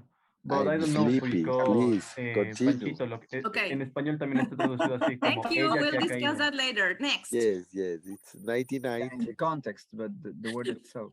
Yeah. It is said that among those whom Sauron ensnared with the 9 rings, how many were great lords of Númenórean race? 7, 3, 9, 5? 11. 11? 11. For 9 rings? Yeah. What They say have to you? fight. They have to fight for it. Three of them were of Númenórean race indeed. Who were they? We don't know. Not said. Some say. All right. Then. Ooh, Thanks. Gereny. Probably True or the false? Witch King was one All of them. the rings of power were touched by the hand of Sauron, the Maya. That was an easy one. Was it? Did Well, everyone was answer an that easy one. fast? Yeah. They were so fast. I just learned that the ones from the elves were Yeah, weren't touched by Sauron. that they had But touched they were those. made using the same The three technique. were made by Celebrimbor. Only by Caleb. Yeah, only by Celebrimbor. The dwarf lady. The dwarf lady. Only by the dwarf Alright. lady. Larion is on fire, but Elendil is still the best. The dwarf lady. Tur and Idril set sail in a ship made Earame, which means Pucha, ahí se cagó. Chad read that. Longing for the sea, son of the sea, sea I wing, think it's the the same. mariner's ship. Puta, Were you con eso paying me fregaste. attention? Bo. Okay. now Uf, con eso me fregaste. Bo. really? Did you? I don't believe.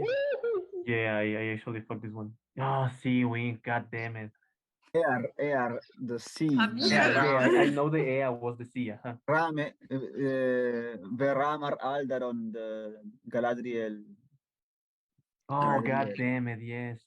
They The are being Veramar seen. the Aldaron. heraldry from igual no va a ser. Aldaron. Yeah, the Yeah, heraldry from his house in go Gondolin on. was a wing. Galadriel's Yeah.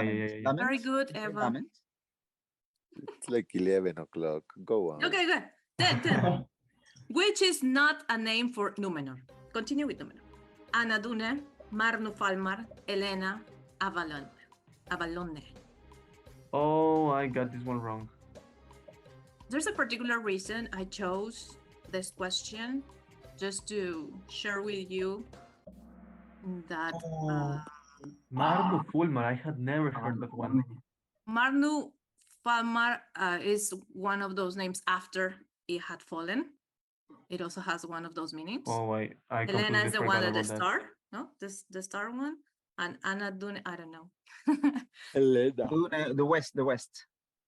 Avalon is the Western one. Esse, right? Western Esse, yeah. Western Esse, and Avalone is the point in the island where you can see. Avalone From Toledo, I was. think. No, The- Avalone was Toledo. The last, the last Yeah, point Avalon is from Toledo. Toledo, and I put it because this is the name of the smile I go to in Iowa when I meet them and we do the Lord of the Rings, and none of them came today. Okay. Last but not least, oh my God, Elendil. Last. Hilariousness Isn't has it taken the over. 11th? Who's who here? I'm Elendil. Hilarion is David, and Elendil is Hilarion. Xavier, and Mirimbokuile is Mirimbokuile. And Amrod is Gereny, and Daria is Adriana. My name is Mirimbo. I can change my name. I don't know why. In the Zoom. Minute. Okay. In Minas was the house of Isildur, and in Minas the house of Anarion. Anor, Ithil, Tirith, Morgul. That's so easy. I mean, it's in the Anor, name, you know. Morgul, Tirith. Really? I never get it right. Dude, come on. Isil, Anar, You're Minas, Anor. okay, I had never seen that until right now that you're saying it. And when I put the other options, I thought that was just making up names, and it turned out that they were the same. No, yeah, it's the same, yeah. You know it's the sun, the moon, and in Osgiliath, the capital of Gondor, that was between the two cities, was the citadel of the stars. So there's and like Ithil became Morgul and Anor Tirith. cities, yeah. Right. So I didn't know Ithil, Isildur, Anor, Anarion. It's just Yeah. because Tirith is confusing. Yeah, okay. Yeah, Tirith just means guard. Yeah, guard. Yeah. And then it appeared also in the Silmarillion for another Tirith. So Yeah, that was because it was also a tower of guards and Tolim Gauros. Imlarion. Okay, 12. True or false? In the last battle of the War of the Ring, the sons of Elrond were in the book, but not in the movie. This was just, If you're counting the scouring of the Shire as the last battle of the World of the Ring, I fucked up.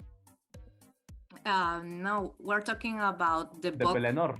The book that we're reading. You're thinking the Pelennor. They were not in the movie. It could be the I don't remember the movie. The Black Gate. But we don't know them. We don't even know if technically they're there. Maybe they're there, but we don't know them. We never know. We never. No credits. We're never introduced to them. In The that Black sense, Gate? that is the sense of my question. No, I think it's fine. Yeah. Sorry if it's not accurate. But in the movie, they're not. Yeah, in the movie they weren't there. Yeah. In the movie, yeah, that's. In the movie, they're not. That's fine. They weren't there. Okay, then they weren't. Last. All right. Last but not least, true or false? Tuor was son, a mighty elf. Silence. Oh, no. I said. Silence. I said. You got it. You got it. No, I didn't see elf. You have to read the question. You have to read. Tuor was our son indeed, a mighty man.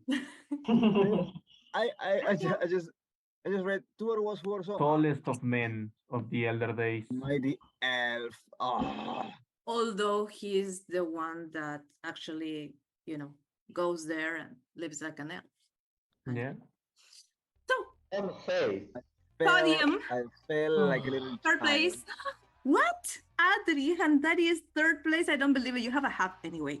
Ellen is second and number one. I'm guessing Larion. Congratulations. Congratulations, yeah.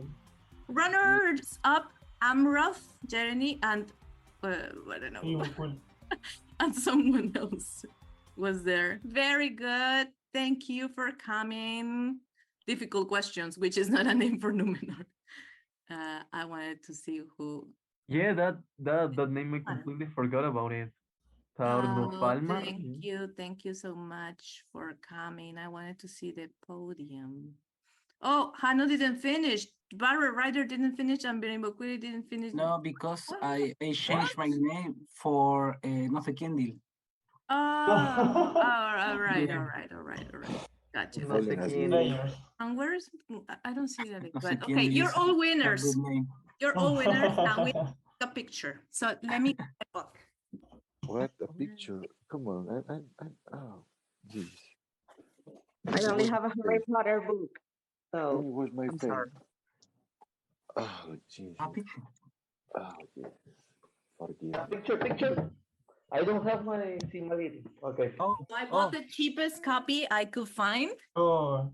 And it's so hard to read because I have to be like this all the time. Gerald, I'm sorry. I only have a Harry Potter book. Don't worry. We can do magic with Yellow card for Adriana. No le podemos banear porque ella creó el grupo. Sí hemos intentado, sí, pero no vale. Sí lo hemos intentado. Lo intentamos, acá, pero no vale, creo, no vale. Maybe Christy, Antonio, Jose, I think they are not there. Did you just call me an asshole? No.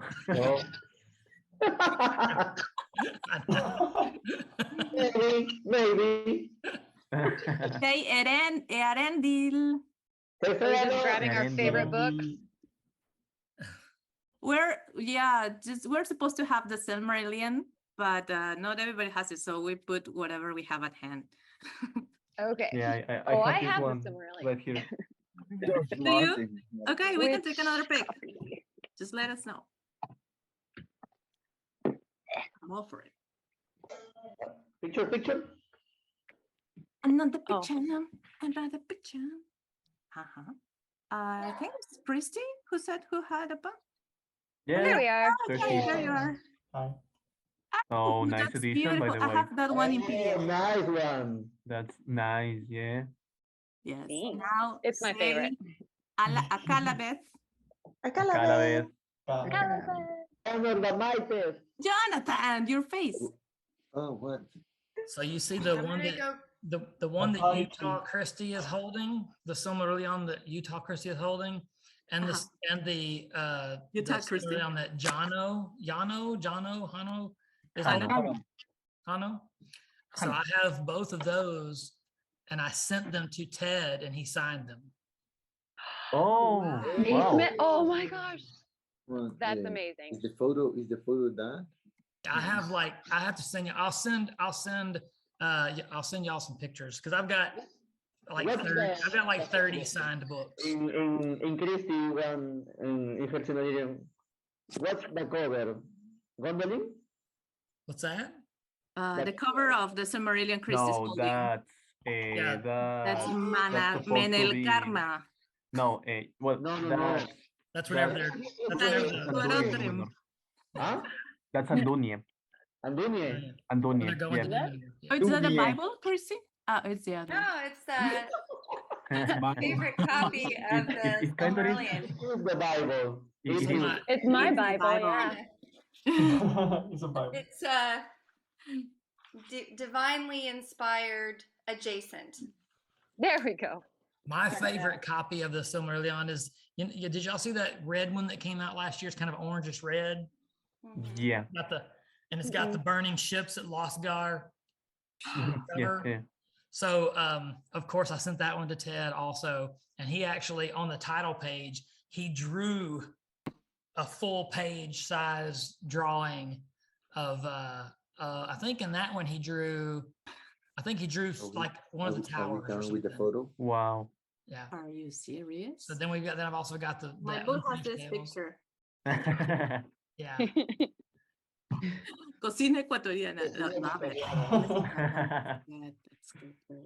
Should I show Thank the you. pictures So in mine? we're gonna do one more Silmarillion comment and quotes. That's gonna be the Akalabeth and the Rings of Power. After we've seen the Rings of Power, that I assume most of you are going to see. But if you don't watch it, there's no judgment here. Not talking to anyone in particular, just to Javier. And a lot of judgment. The next Ah, time well. the next time we white people come, y'all should like do one of these little contests in Spanish for us. Watch how bad we do. It will be Y fun. vamos a hacer So feel español de free pueblo, to además. But tell us. use the Minotauro translation, please. Oh my god. No. We cry over the translations to Spanish. Sometimes there are some mistakes Oh that my are God. Bad. Sometimes. from time to time, like every day, we find The mean of another chucha, mistake. yes. And personally, I'm not a translator. I don't like translating. That's why I am doing this. I'm forcing everybody to come here and speak English. And so I haven't read, for example, The Hobbit in Spanish, and I don't want to. I don't feel like doing it, especially when they translate the names. I don't, even if I don't understand them in English, I rather read it that way. The Hobbit names. The Hobbit names in Spanish. The Hobbit names. Yeah, I'm starting with Baggins. Okay, that's another story. But I did want to say that we'll finish then in September. But in October, because we have finished with the Silmarillion, we're going to start with. I'm excited because I just got a little package from a friend that was in the UK. So I asked him with the Tolkien Treasury. So I have it to read it with you. Con los juguetes, vamos. So it's also tiny, cute books, but Oh. it's you know, The Adventures of Tom Bombadil, former Giles of Ham, Robert Andom, Smith of Woodham Major. I haven't read either, just a couple things here and there. So I would love to also share with you. That's starting October, but in September we'll finish with the Silmarillion. And thank you very, very much for coming. See you around. Thank you, Great. Gerald. Thanks, Gerald. It was really fun. Thank you Nice hanging out. everybody. Thank you, Chad, Christy, and Christy, and all the I didn't add ends. much, but you guys were a blast. I love listening to you guys. Thank you. No, Yosemites for the everyone win. adds, even Amroth, who doesn't say anything, he adds. Yes. Yeah. Thanks. He's a beautiful golden hobbit Fair. that was born in the fourth age. That is Fair. what he is. Just because we were reading that before we came here, I'm saying that. I'm just teasing. Okay. Thank you, everybody. Thank you. I'm gonna close the meeting. Thank you. Bye. Bye. Love Bye. you. Love you. Cool.